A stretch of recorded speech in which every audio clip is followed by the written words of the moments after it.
Well, welcome to day 3. Not a great day. Not that day 1 or day 2 is any better, but day 3 has more of the same, actually. I haven't heard from her, and since day 2, I did receive some messages, and she basically told me she's afraid of me, I guess.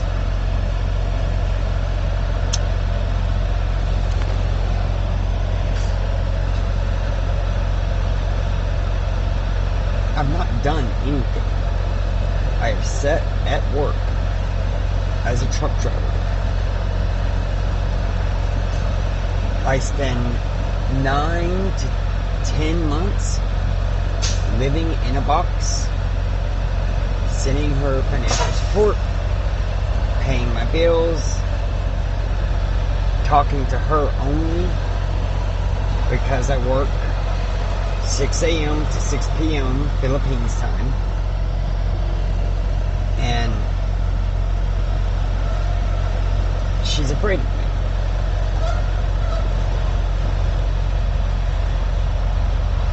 Why?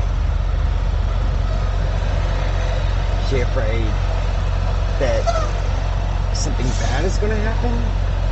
I assume that's the case, and it stems from moving to the U.S., moving to a strange country, and we could have talked about that.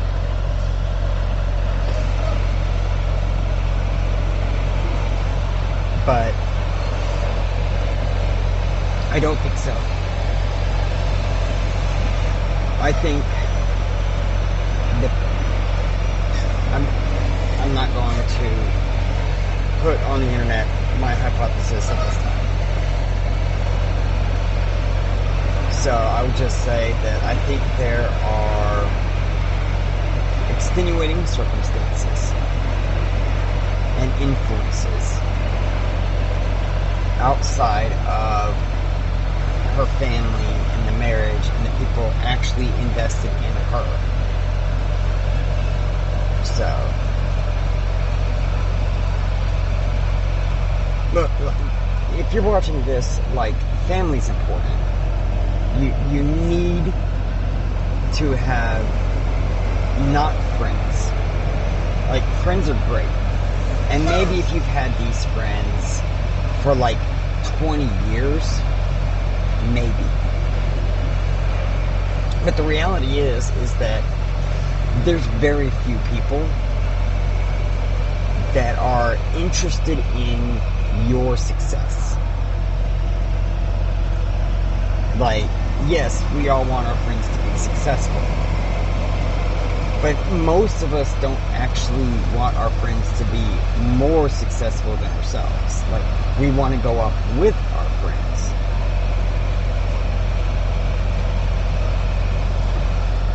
But to be left behind, most of us don't want that. So, if you're in a relationship, you need to really vet the people you let talk to you. What are their motivations? What are their interests? People that have experience in a relationship, absolutely, long experience, not just I've been dating for 10 years. We're talking people that have made it 50 plus years. The ones that you want a marriage like, that's who you need to listen to. Because people argue. I can't say the number of people I've spoken to that have been married for 40, 50 years, 60 years. And they have said that they've argued. They've had big fights. They've had big disagreements. And then after 25 years, those arguments, they're different now. Right? You start out arguing about whether or not to paste a certain photograph on the wall. But then you argue about whether or not you can afford to install a new kitchen. Like, the arguments are always there, but they're not the same arguments. And the key thing is you don't give up. You don't say, well, we can't agree on this thing, so we're done.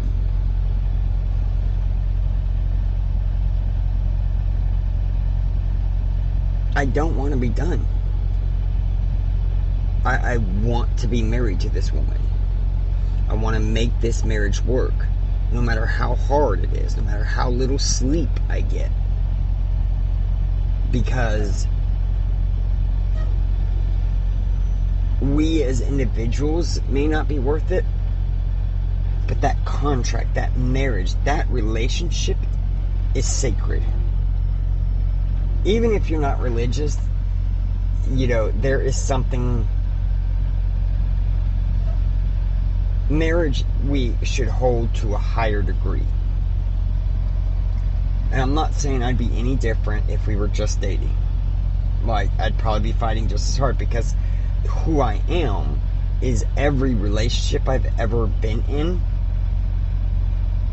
I've treated it as if it was preparation for marriage, as if it were a marriage. And every single time I've been cheated on. And it's like, I don't know what to do. And this time, I don't know if she's cheating. I don't think she is. I don't know. And that's the thing. If you're in a relationship and you are watching this, if you're keeping your friends list private, if there are Facebook messages or texts or phone calls that you are actively hiding from the person you claim to care about, you're cheating. And you cannot do this. You need to understand that going to pornography websites, that chatting in chat rooms, that sending messages to strangers or friends or anyone, and your significant other does not know about it or cannot, like, this is a international relationship. So the other side of this is if you have a conversation that is in a language that your spouse cannot read, that they cannot understand, then you need to find a way to either not do that or to have those translated into a language of your significant other so that they can know. And people are going to be like, well, that's just controlling. That's invasion of privacy. That's wrong. That's too much work. You are in a relationship. If you're in a relationship, this should be long term. So, what about your privacy? Why do you need privacy from the person that you want to have children with and have a future with? When you go to the doctor, do you not want them to be able to tell them, hey, they've got this medical condition, this is what I know, this is where they've been? Or do you want them and the doctors and everyone, or you're unconscious, to be sitting there going, what's their history? Well, I don't know. I don't want to invade their privacy. Like, we need this idea of I need my privacy needs to end. Look, we're in the digital age. Facebook doesn't care about your privacy. Google doesn't care about your privacy. We know the government doesn't care about your privacy.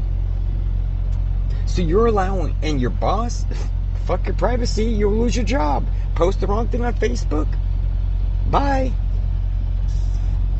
Like, this person has decided to choose you and is invested in you and wants you to succeed because they care about you. Now, it could argue they want you to succeed because they're invested in your success and they'll gain something from it. Okay, you can make that argument. But at the end of the day, a good relationship, a person committed to you, there should not be a privacy between there, because that's separation, and you need to be together and driving forward every time, pushing towards a goal together.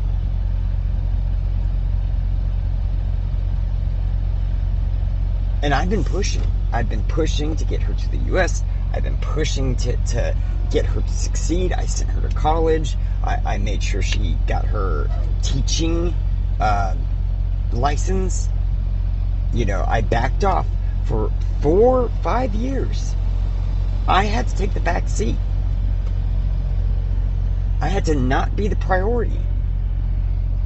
And then she got this job as a teacher, paying shit, not paying any of her bills, not treating her fair, pumping her full of stress, adding more. She's a first-year teacher, and you're having her do things that's not in her degree, that's not in her experience wheelhouse.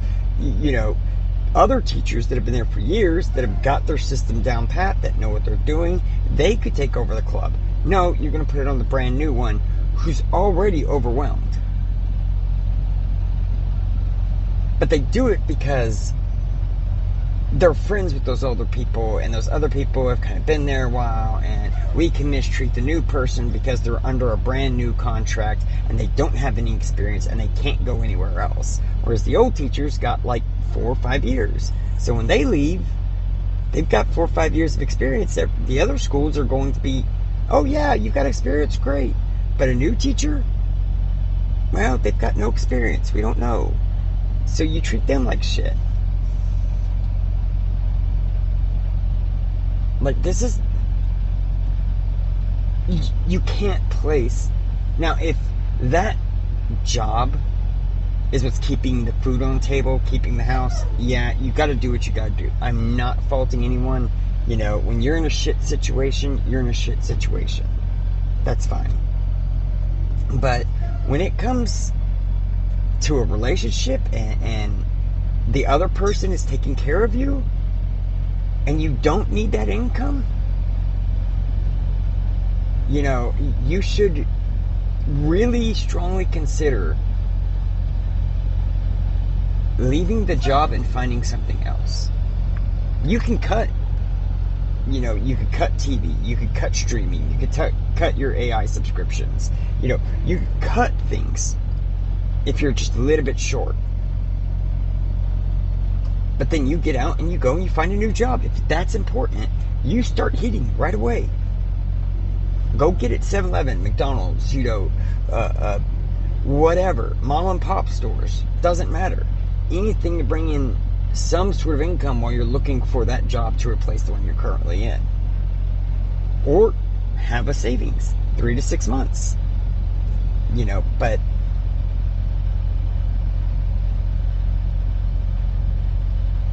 I'm sitting here, and she's gone.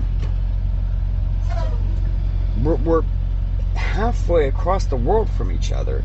We've been like this for 7 years. It's killing us. And you suck it up, because you got to do the job and you got to provide. And I don't have skills for anything else. I don't have talents. I'm not this social media guru. I'm not any of that other stuff. This is how I make my living. And I don't have time off. And she's giving up. And I don't understand, because if it was a Filipino, granted, they'd be there together. So maybe that's it, because I'm not physically there, but there wouldn't be a divorce. So do I not get the same effort just because I'm white? Just because I'm foreign? You're done? You're quitting? Like, we can fix this. We can figure out a method. We can do some sort of therapy or counseling or something. We can figure it out, I think. But you're not willing to put in the effort. And if you're not going to put in the effort, what am I supposed to do?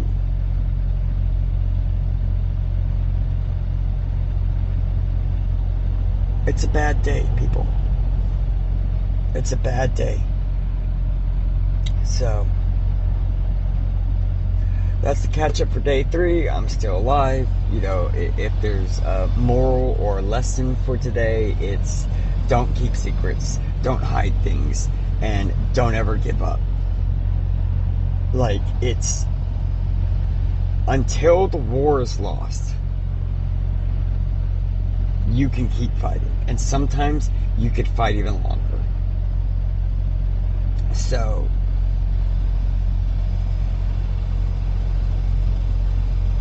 best of luck. And I guess we'll see what happens over the next 24 hours.